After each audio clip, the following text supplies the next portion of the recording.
इस वक्त एक बड़ी खबर आ रही है, खबर हम विस्तार से आपके सामने रख देते हैं। राजद्रोह पर सुप्रीम कोर्ट में सुनवाई शुरू हो चुकी है। सुप्रीम कोर्ट ने कहा है कि राजद्रोह की धारा अब सहमति के बाद ही, एसपी से सहमति के बाद ही दर्ज होगा। एसपी की संतुष्टि होने पर ही 124A का केस दर्ज होगा। इस वक्त की बड़ी खबर है, केंद्र सरकार ने ये बात कही है, केंद्र की तरफ से पेश हलफनामे में ये बात कही गई है। हमने एक ड्राफ्ट गाइडलाइन तैयार की है, एसजी ने ये बात सुप्रीम कोर्ट में कही है। हमारे सहयोगी निपुण सहगल इस खबर पर ज्यादा जानकारी के साथ जुड़ गए हैं। निपुण, क्या अपडेट है आपके पास? अंकित, माफ कीजिएगा, अंकित गुप्ता हमारे सहयोगी सुप्रीम कोर्ट से इस खबर पर जुड़ गए हैं। अंकित, क्या अपडेट है आपके पास?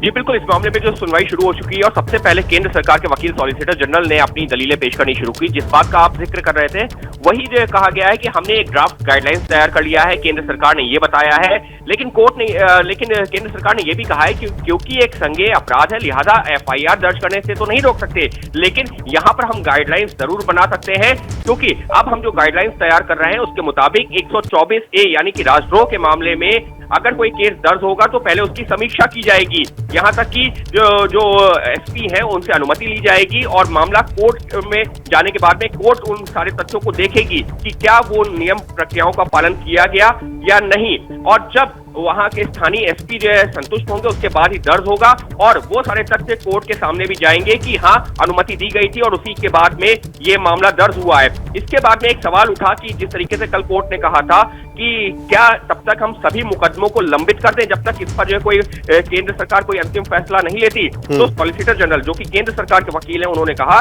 कि ये सभी मामले लगभग इस वक्त कोर्ट में है, तो ऐसे में हमको कोर्ट के विवेक पर भरोसा करना चाहिए। कोर्ट अपने हिसाब से तय करेगी कि ये धारा सही लगाई गई है या नहीं लगाई गई, लेकिन आगे के लिए हमको इस तरीके की गाइडलाइंस पर हम विचार कर रहे हैं और कोर्ट उसके लिए हमको थोड़ा सा वक्त दे।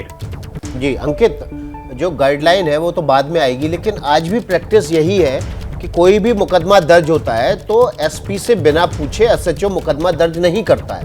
तो ऐसी सूरत में 124A में एसपी के संतुष्ट होने पर ही मामला दर्ज होगा, ये कोई नई बात तो नहीं हुई?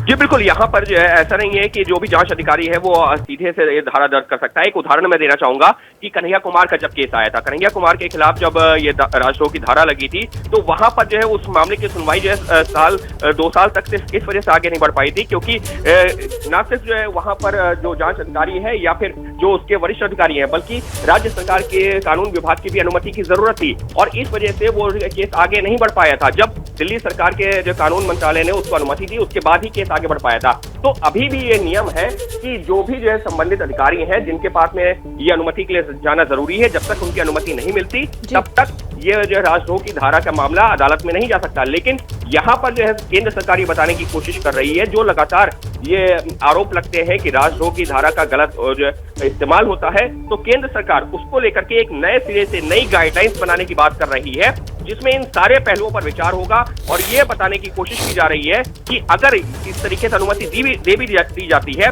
तब भी कोर्ट के पास में पूरा अधिकार होता है, जहां पर ये मामला चलता है, कि वो राजद्रोह की धारा को कभी भी अगर उसको लगता है कि गलत तरीके से अनुमति दी गई तो उसको खारिज कर सकता है। तो इस तरीके की दलीलें केंद्र सरकार के द्वारा दी जा रही हैं। इस सबके बीच में एक अपडेट और है। अपडेट ये है कि कपिल सिब्बल जो कि जो है इस याचिका को लेकर के आए थे याचिकाकर्ताओं की तरफ से, उन्होंने कहा है कि हमें ये स्वीकार नहीं है, ये कानून रद्द होना चाहिए। यानी कि याचिकाकर्ताओं का यही कहना है कि ये कानून रद्द होना चाहिए। लेकिन कोर्ट की एक टिप्पणी अहम है। कोर्ट ने कहा है कि आप सिर्फ हवा में जिरा मत कीजिए, हम इस समय कानून की वैधता पर विचार नहीं कर रहे हैं। कोर्ट ने कपिल सिब्बल को जो है एक तरीके से ये भी समझाया है कि अभी ये तो हम कानून की वैधता पर जिराई नहीं कर रहे हैं। यहाँ पर केंद्र सरकार की हम बात पर जो है आपसे जानना चाहते हैं कि आपका क्या कहना है, क्योंकि केंद्र सरकार कह रही है कि इस मामले पर गाइडलाइंस बनाई जा रही है, लिहाजा हमको इंतजार करना चाहिए। और इस सबके बीच में एक और कोर्ट की टिप्पणी आई है। कोर्ट ने कहा है कि इस मामले पर अभी हम अंतरिम इंतजाम पर विचार कर रहे हैं। कोर्ट ने अपनी तरफ से इंडिकेट कर दिया है कि अभी जब तक केंद्र सरकार की गाइडलाइंस नहीं बन जाती तब तक के लिए जो अंतरिम इंतजाम है उस पर विचार किया जा रहा है और उसी को ध्यान में रखते हुए इस वक्त ये सुनवाई चल रही है। सॉलिसिटर जनरल ने इस सबके बीच में एक दलील दी है। उन्होंने कहा है कि निचली अदालतों पर भरोसा किया जाना चाहिए क्योंकि मुकदमे वहां लंबित हैं, एक साथ रोक लगा देना सही नहीं होगा। यानी कि अगर हम इस वक्त के लिए 2 पॉइंट के ऊपर गौर करें तो पहला पॉइंट ये कि नई गाइडलाइंस बनाने के लिए केंद्र सरकार तैयारी कर रही है, और दूसरा जो मौजूदा मुकदमे हैं केंद्र सरकार का कहना है कि उन पर जो जैसे चल रहे चलने देना चाहिए। तो महत्वपूर्ण जानकारी आप दे रहे हैं क्योंकि राजद्रोह पर सुप्रीम सुनवाई शुरू हो गई है। जैसे कोई अपडेट होगा अंकित आगे बताइएगा। फिलहाल आपका शुक्रिया।